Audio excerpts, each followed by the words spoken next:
सुमिरन मार्ग सहज का सतगुरु दिया बताए। सांस सांस सुमिरन करो, एक दिन मिल सियाए। एक दिन मिल सियाए। राम नाम सुमिरन करे, सतगुरु पद निज ध्यान। आत्म पूजा जीव दया, लहे सो मुक्ति अमान। सांस सांस पर नाम ले, व्यर्थ सांस मत खोए।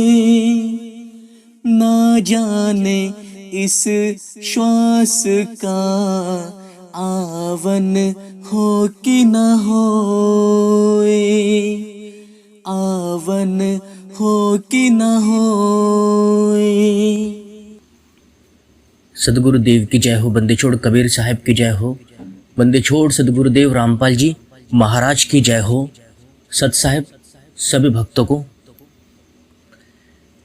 तो आज हम बात करेंगे, ये जो कबीरपंथी है, जितने सारे कबीरपंथी बन के बैठे हैं और कबीर साहब का ज्ञान बांटते हैं, क्या आपने कभी इनके बातों में, इनके सत्संग में और इनके ज्ञान में ये बात नोटिस की है कि ये लोग ज़्यादातर आत्मज्ञान की ओर ही बढ़ते हैं, आत्मा की ही बात करेंगे। और आपको ये जानकर हैरानी होगी कि आत्म साक्षात्कार इनको हुआ ही नहीं।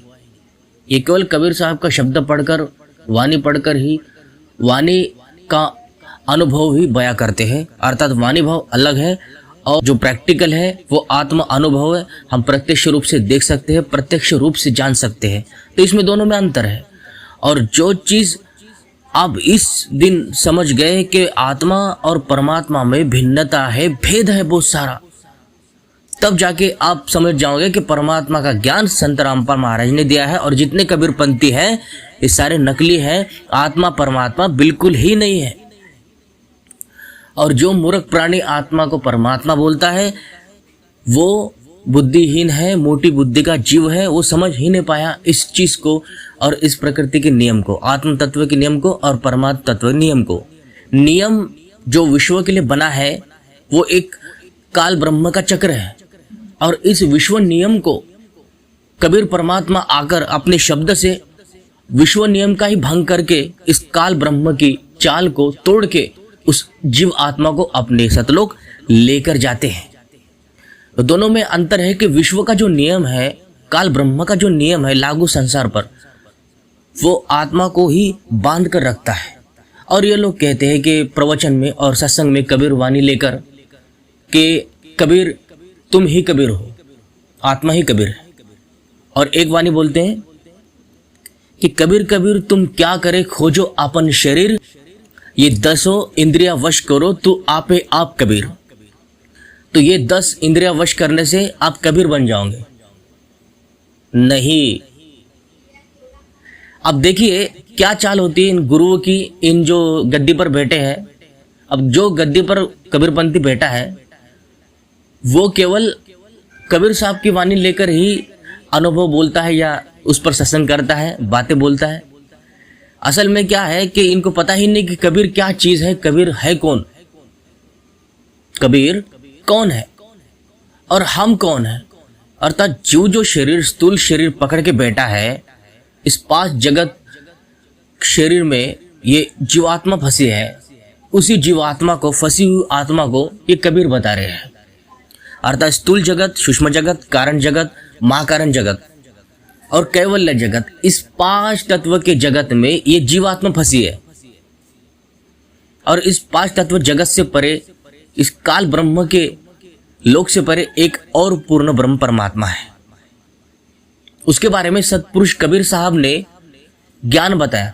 लेकिन इन कबीरपंथियों ने सतपुरुष कबीर साहब जी की बातों पर विश्वास नहीं किया और आत्मज्ञान के ऊपर ही ज़्यादा इन लोगों ने लक्ष्य केंद्रित किया।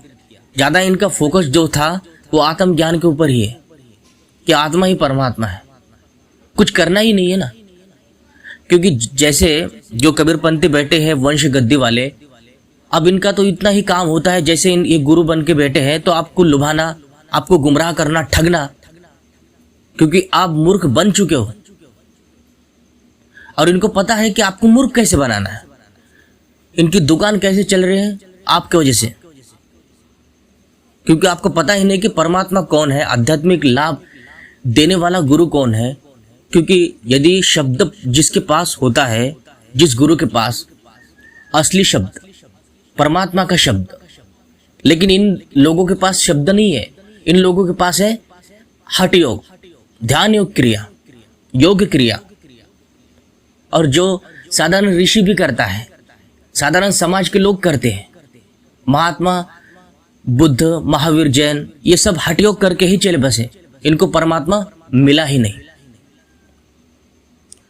और जो इनको आत्म अनुभव हुआ, उन लोगों ने यही ज्ञान समाज को बताया। अब जिसको परमात्मा मिला उसने परमात्मा बताया, और जिसको परमात्मा नहीं मिला तो उसने बताया कि ईश्वर है ही नहीं, आत्मा और ईश्वर का अस्तित्व नहीं है। तो इस चीज को आप समझ जाओ कि जिन लोगों ने आत्मा को जाना वो आत्मज्ञान बोलेंगे, और जिन्होंने परमात्मा को देखा, जाना, वो परमात्म ज्ञान ही बोलेगा। लेकिन क्या आपने ये सोचा है कि परमात्मा ने सारे जगत को बनाया, सृजनहार है वो, क्या आप कोई वस्तु बना सकते हो? यदि आप कबीर हो, यदि आप परमात्मा हो, मान लिया जाए कुछ देर के लिए कि आप परमात्मा हो, तो क्या आप कोई वस्तु निर्मित कर सकते हैं, कोई वस्तु बना सकते हैं? ये लोग कहते हैं कि सारा संसार जो आपको दिखाई दे रहा है ये मन की परिकल्पना है, मन की परिकल्पना है, इसका अस्तित्व वास्तविकता से इसका कोई मतलब नहीं है। ये कितना बड़ा भ्रम और कितना आपको बेवकूफ बनाते हैं ये आप सोच भी नहीं पा रहे हो। भक्तों, इनसे बाहर निकलिए और सत भक्ति, सत परमात्मा कबीर सतपुरुष की भक्ति कीजिए, वो नाम लीजिए जो परमात्मा का मोक्षदायक नाम शब्द है, जिससे आध्यात्मिक लाभ, मानसिक लाभ और आत्मिक लाभ तीनों ताप मिटाने वाला है और तीनों तत्व का लाभ देने वाला है। आपको इस काल ब्रह्म के महाजाल से बाहर निकालने वाला शब्द है वो। लेकिन इन लोगों ने शब्द के बहाने से आपको हठ योग में, ध्यान योग में, आत्म चिंतन में, आत्म मंथन में फंसा दिया है। और बड़े बड़े जो गद्दी पर बैठे हैं गुरु, ये सब फर्जी है, नकली है, इनके पास कुछ भी नहीं है, कुछ भी नहीं है उनके पास। और जिनके पास सब कुछ है वो है केवल वर्तमान में पूर्ण सदगुरु, जगत गुरु, तत्वदर्शी संत रामपाल जी महाराज, जिन्होंने समस्त विश्व के सामने असली परमात्मा का भेद बताया, जो कबीरपंथी नहीं बता पाए। कितने पुराने कबीरपंथी समाज है लेकिन बता नहीं पाए वो कि कबीर परमात्मा है। तो जो परमात्मा को परमात्मा बताए वही तो सदगुरु है, जो आध्यात्मिक लाभ दे, चमत्कार करे। ऐसा चमत्कार जो आपने कभी सपने में भी जिसके बारे में सोचा नहीं होगा, या आध्यात्मिक का ऐसा चमत्कार जो कोई भी धर्म का या कोई भी धर्म का पंडित या कोई धर्म का पुजारी या कोई धर्म का भगत कर नहीं सकता अपने भक्ति विधि से। क्या उनके पास वो साधन है, वो माध्यम है कि वो ऐसा चमत्कार करे आध्यात्मिक? नहीं। तो इस चीज को भी आप समझ जाए कि परमात्मा की भक्ति करना केवल भक्ति करना नहीं होता है, उससे लाभ लेना भी होता है। और कोई वाणी से परमात्मा नहीं बनता है कि कबीर कबीर तुम क्या करो, खोज आपन शरीर, ये 10 इंद्रिया वश करो तो आपे आप कबीर। ये वाणी से कोई कबीर नहीं बनता है, किसी भी वाणी से कोई भी परमात्मा नहीं बनता है। अर्थात जो वाणी का भाव है स्पष्ट रूप से कबीरपंथी समझ नहीं पाए, क्योंकि इनको आत्मा के ऊपर सब कुछ ले जाना है, आत्मा को परमात्मा सिद्ध करना है, इसलिए ये वाणी लेकर आपको गुमराह करते हैं। और गुमराह करने वाले लोगों से दूर रहो, इसी में आपका आत्म कल्याण है। यदि आपको सदगुरु रामपाल जी महाराज का ज्ञान समझ में नहीं आता है तो बार बार सुनने का प्रयास कीजिए, उनकी किताबें पढ़िए और समझने का प्रयास कीजिए और भक्ति का लाभ उठाइए, क्योंकि ये अवसर फिर से मिलने वाला नहीं है। ऐसे नकली गुरु हजारों लाखों के तैनात में मौजूद है, लेकिन भाई सतगुरु कोई नहीं है, सतगुरु कोई नहीं है। वो सतगुरु दुर्लभ है जो शब्द का दान देता हो, और वो सतगुरु केवल संत रामपाल जी महाराज है।